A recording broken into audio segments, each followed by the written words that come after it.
Hi అండి, welcome to అబిన్ఫో. మొత్తానికైతే కొత్త రేషన్ కార్డుల గురించి గుడ్ న్యూస్ అయితే వచ్చింది. అసెంబ్లీలో కోదండరాం గారు అడిగిన ప్రశ్నకు మంత్రి ఉత్తమ్ కుమార్ రెడ్డి గారు అయితే సమాధానం అయితే ఇచ్చారు. త్వరలోనే అంటే సంక్రాంతి తర్వాత ఈ కొత్త రేషన్ కార్డులు అయితే జారీ చేయబోతున్నట్టు వాళ్ళైతే స్పష్టమైతే చేశారు. సంక్రాంతి తర్వాత ఎవరైతే అర్హులు ఉంటారో వారికి ఈ కొత్త రేషన్ కార్డులు అనేది మంజూరు చేస్తామని వారైతే స్పష్టమైతే చేశారు. అలాగే ప్రజాపాలనలో ఎవరైతే అప్లికేషన్ చేశారో వారికి, అలాగే ఇంకా ఎవరైతే అప్లై చేయలేదో వారందరికీ దాదాపు 30 లక్షల రేషన్ కార్డులు అయితే మంజూరు చేస్తామని చెప్పేసి స్పష్టమైతే చేశారు.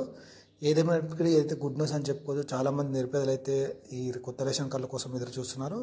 వీరందరికీ జనవరి ఎండింగ్లో ఈ కొత్త రేషన్ కార్డులు అయితే రాబోతున్నాయి. అలాగే మా ఛానల్ అయితే సబ్స్క్రైబ్ చేసి లైక్ చేసి సపోర్ట్ చేయండి. ఇలాంటి మరెన్నో అప్డేట్స్ మీ ముందుకైతే తీసుకొస్తాను. అలాగే ఈ అప్లికేషన్ ఎలా ఫిల్ చేయాలి ఏంటి అనేది ఆల్రెడీ మా ఛానల్లో వీడియో ఉంది, చూడండి.